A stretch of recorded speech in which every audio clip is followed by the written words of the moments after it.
Assalamualaikum warahmatullahi wabarakatuh. Selamat pagi, siang, sore, dan malam. Yang terhormat Bapak Ibu Dewan Penguji, Bapak Sumian yang selaku dosen pembimbing saya, yang memberikan kesempatan kepada saya hingga pada saat ini, saya Khawifah Riza Firmansyah, mempresentasikan skripsi saya yang berjudul Pengaruh Peran Komite Audit dan Reputasi Auditor terhadap Auditor Report Lag, studi pada perusahaan industri keuangan non-bank di Indonesia yang terdaftar di Bursa Efek Indonesia periode 2020 sampai dengan 2023. Berikut merupakan topik bahasan yang akan dibahas pada kesempatan kali ini. Yang pertama, bagian 1, pendahuluan. Skripsi ini dilatar belakangi oleh kebutuhan stakeholder atas laporan keuangan auditan yang digunakan sebagai dasar pengambilan keputusan maupun menilai kinerja perusahaan. Laporan keuangan harus melalui proses audit untuk menghasilkan informasi yang berkualitas. Sayangnya, selama 4 tahun terakhir terdapat jumlah beberapa perusahaan yang terlambat dalam menyampaikan laporan keuangannya. Oleh karena itu, dibutuhkan sinergitas yang tinggi antar pihak yang berkepentingan dalam proses audit selama periode perikatan dengan waktu yang terbatas. Berikut merupakan beberapa peraturan dan pedoman yang digunakan dalam penelitian kali ini. Ini yang pertama, POJK nomor 14 tahun 2022 yang membahas tentang batas waktu penyampaian laporan keuangan, lalu adanya keputusan Ketua Bapepam LK yang membahas mengenai peran komite audit dan juga pedoman umum governance korporasi sebagai pedoman good corporate governance di perusahaan Indonesia. Beberapa masalah yang terjadi pada penelitian kali ini didasari atas yang pertama, minimnya kepatuhan terhadap pedoman yang ada. Pedoman yang ada dinilai hanya sebagai formalitas hingga menyebabkan efek domino, seperti salah satunya ini meningkatnya keterlambatan laporan keuangan auditan yang diterbitkan oleh perusahaan, khususnya pada perusahaan IKNB. Padahal selama beberapa tahun ke depan, industri ini akan menghadapi tantangan konsistensi pasca pandemi hingga menuju revolusi industri.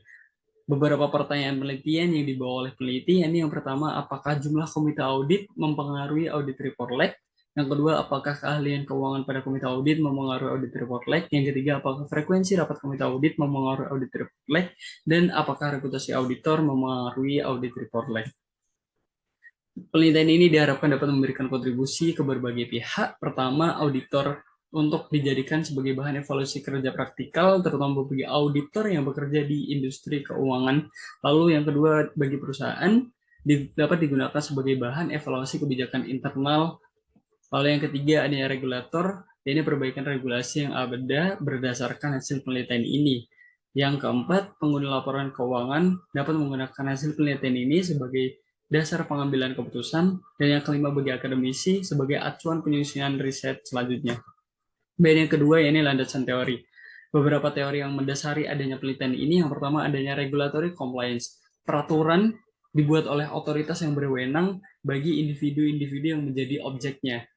Lalu yang kedua, agensi teori menjelaskan hubungan antara agen dan prinsipal yang nantinya akan digunakan selama prosesnya untuk meminimalisir adanya agensi cost. Lalu signaling teori, ya ini berkaitan dengan model pentingnya media untuk menyampaikan suatu informasi.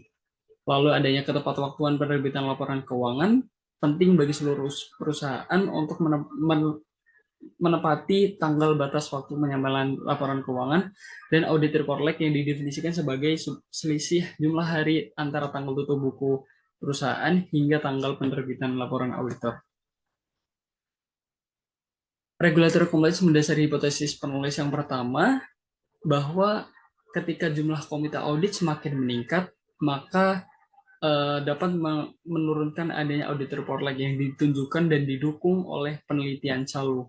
Lalu yang kedua, hingga hipotesis pertama yang diusulkan oleh peneliti, yakni jumlah komite audit berpengaruh negatif terhadap audit report lag. Lalu ada signaling teori mendasari hipotesis yang kedua, bahwa ketika ada komite audit yang ahli di bidang keuangan, maka pengendalian internal dan manajemen risiko akan semakin baik. Maka hipotesis yang kedua yang diusulkan oleh peneliti, yakni keahlian keuangan pada komite audit berpengaruh negatif terhadap audit report lag. Lalu agensi teori mendasari hipotesis yang ketiga, bahwa adanya frekuensi rapat yang sering itu dapat menjadi media dalam fungsi pengawasan bagi komite audit. Sehingga hipotesis yang ketiga yang dibawa oleh penulis, yakni frekuensi rapat komite audit berpengaruh negatif terhadap audit report lag. Lalu adanya signaling teori mendasari hipotesis yang keempat, bahwa auditor yang mengaudit perusahaan yang berafiliasi dengan Big Four mendapatkan dukungan pelatihan dan sumber daya yang mumpuni, sehingga audit report lag dapat ditekan dan diminimalisir. Oleh karena itu, reputasi yang keempat yang dibawa oleh penulis, yakni reputasi auditor berpengaruh negatif terhadap audit report lag. Bagian yang ketiga membahas mengenai metode penelitian. Beberapa variabel yang dibawa oleh peneliti, yakni yang pertama variabel dependent, yakni audit report lag yang didefinisikan sebagai selisih jumlah hari antara tanggal laporan penerbitan laporan auditor independen hingga tanggal dikurangi dengan tanggal tutup buku perusahaan.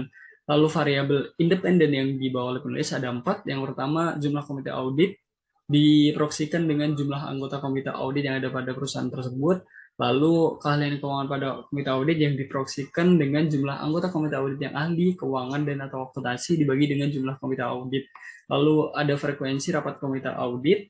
Ini diproksikan dengan jumlah rapat komite audit dalam satu periode dibagi dengan jumlah anggota komite audit.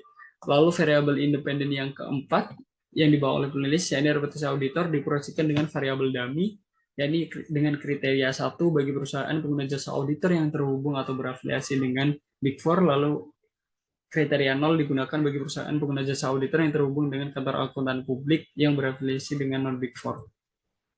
Desain penelitian yang digunakan pada penelitian ini, yakni menggunakan pendekatan kuantitatif dengan jenis data panel dan mengumpulkan data pada annual report dan laman perusahaan.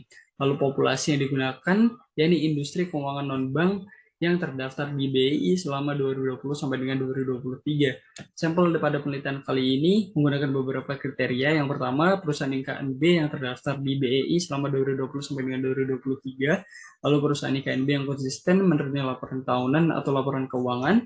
Lalu perusahaan IKNB yang menggunakan tanggal fiskal pada 31 Desember. Bagian yang keempat membahas mengenai hasil dan pembahasan. Ini yang pertama berkaitan dengan deskripsi data yang digunakan sebagai sampel penelitian. Yang pertama, pemilihan sampel dengan menggunakan metode purposive sampling digunakan oleh peneliti untuk menghasilkan sampel penelitian. Disebutkan bahwa perusahaan IKNB yang terdaftar di Bursa Efek Indonesia untuk periode tahun 2020 sampai dengan 2023 ini sebanyak 81 yang nantinya akan digurangi dengan beberapa kriteria untuk menghasilkan sampel yang ada. Terdapat beberapa perusahaan yang tidak lengkap menyampaikan laporan tahunan maupun laporan keuangannya, yakni sebanyak 17 perusahaan, hingga dihasilkan jumlah perusahaan yang dijadikan sampel sebelum pengurangan data outlier sebanyak 64 perusahaan, sehingga dihasilkan total terdapat 256 sampel selama periode amatan. Lalu adanya eliminasi pada data outlier digunakan dengan menggunakan metode box plot, digunakan untuk mengeliminasi data dan menjadikan data lebih valid, dan dihasilkan bahwa jumlah perusahaan yang dijadikan sampel setelah pengurangan data outlier yakni sebanyak 48 perusahaan karena terdapat 16 perusahaan sebagai data outlier, sehingga total sampel selama periode amatan yakni sebanyak 192 sampel. Lalu analisis statistik deskriptif digunakan untuk menjelaskan nilai minimum, maksimum, mean, atau rata-rata dan standar deviasi pada data yang ada. Yakni dibagi ke dalam sebelum adanya transformasi data hingga setelah adanya transformasi data. Diketahui bahwa variabel audit report lag menerima nilai minimum sebanyak 19 hari, lalu nilai maksimum sebanyak 545 hari dengan nilai rata-rata sebesar 85 hari. Artinya, perusahaan sampel yang ada telah menepati batas waktu penyampaian yang ada, yaitu di bawah 90 hari. Meskipun demikian, terdapat beberapa perusahaan yang masih dikatakan terlambat dalam menyampaikan laporan keuangannya. Transformasi data dilakukan pada variabel Y atau audit report lag untuk mengubah data ke dalam logaritma natural. Lalu adanya uji asumsi klasik yang digunakan oleh peneliti. Ini yang pertama menggunakan uji normalitas dilakukan terhadap data-data sebelum adanya transformasi, sebelum adanya pengurangan maupun setelah adanya pengurangan data dari data outlier. Disebutkan bahwa ketika data tersebut belum ditransformasi dan belum adanya pengurangan data outlier, nilai normalitas dari model penelitian yakni masih di bawah 0,05 sehingga model dikatakan belum normal. Lalu setelah adanya pengurangan data outlier, dapat diketahui bahwa nilai signifikansi ya ini sebesar 0,059 yang artinya nilai tersebut berada di atas 0,05 yang menjelaskan bahwa data residu penelitian telah berdistribusi dengan normal. Lalu yang kedua ya ini uji multikolinearitas, didapatkan bahwa untuk masing-masing variabel independen nilai toleransi yang ada sebesar melebihi 0,1 dan nilai variance berada di bawah 10. Untuk variabel ACSS, ACExplore, ACMID, dan Big Four masing-masing berada pada rentang tersebut. Sehingga model regresi penelitian yang diuji itu terbebas dari gejala multikolinearitas. Lalu yang ketiga, adanya uji heteroskedastisitas, disebutkan bahwa dapat diketahui berdasarkan tabel tersebut untuk masing-masing variabelnya memiliki nilai yang berada di atas 0,5 yang berarti 0,05 yang berarti bahwa pada model penelitian tidak terjadi gejala heteroskedastisitas. Lalu berikutnya adanya pengujian hipotesis dengan penggunaan uji yang pertama ini uji dengan model regresi linear berganda yang didapatkan nilai beta dengan korelasi negatif pada masing-masing variabel independen, yang artinya masing-masing variabel independen berkorelasi negatif terhadap audit report lag. Lalu berdasarkan tingkat signifikansinya hanya pada variabel Big Four yang memiliki nilai di bawah 0,05, sehingga artinya hanya variabel Big Four yang berpengaruh signifikan, sementara untuk variabel independen lainnya tidak memiliki pengaruh signifikan terhadap audit report lag. Lalu uji F digunakan dengan melihat untuk kelayakan model dalam penelitian. Model penelitian dapat dikatakan layak ketika model tersebut memiliki nilai di bawah 0,05. Berdasarkan tabel ANOVA yang ada, nilai signifikansi sebesar 0,001 dan berarti model tersebut dikatakan layak dan cukup untuk memprediksi signifikansi pengujian berikutnya. Didapatkan juga F-tabel sebesar 2,67, sementara F-hitung sebesar 15,615, dan didapatkan bahwa nilai F-hitung melebihi nilai tabel yang diregresikan pada pengujian hipotesis selanjutnya, terdapat signifikansi pada variabel independen. Lalu penggunaan uji T untuk menguji pengaruh parsial variabel independen terhadap variabel independen. Terdapat pada tabel tersebut hanya variabel Big Four yang memiliki nilai di bawah 0,05, sehingga berarti hanya variabel Big Four lah yang berpengaruh signifikan, sementara variabel independen lainnya tidak mengalami pengaruh signifikan terhadap audit report lag.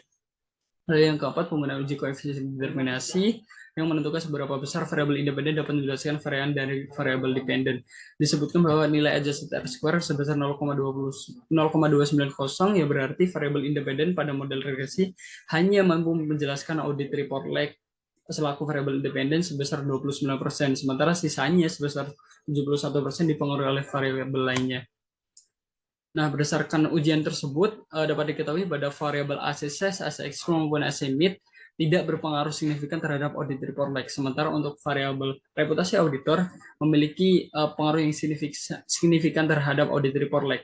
Hal ini didukung oleh beberapa penelitian sebelumnya yang mendasari seperti audit jumlah komite audit, bahwa semakin banyak adanya komite audit dapat menyebabkan adanya konflik. Lalu pada keahlian komite audit, ketika tidak cukup, ketika komite audit memiliki keahlian keuangan, itu tidak cukup untuk menurunkan audit report lag. Lalu untuk frekuensi rapat komite audit, ketika semakin sering, maka pembahasan yang akan dibahas pada rapat semakin tidak efektif. Lalu untuk reputasi auditor, ketika auditor berasal dari Big Four, maka akan dapat menurunkan audit report lag. Bagian yang 5 ini kesimpulan. Pada penelitian ini secara penampilannya ARL pada perusahaan sampel telah berada di bawah nilai batas penyampaian waktu, dan sebagian besar perusahaan juga telah menaati beberapa ketentuan mengenai komite audit. Namun secara faktanya masih terdapat beberapa perusahaan IKNB yang terlambat dalam menyampaikan laporan keuangan auditan, dan beberapa perusahaan hanya menjadikan keputusan tersebut sebagai formalitas kuantitas tanpa memperhatikan kualitasnya, sehingga variabel independen yang berpengaruh terhadap audit report lag hanya berasal dari ACSS. Demikian presentasi dari saya, kurang lebihnya mohon maaf. Terima kasih. Wassalamualaikum warahmatullahi wabarakatuh.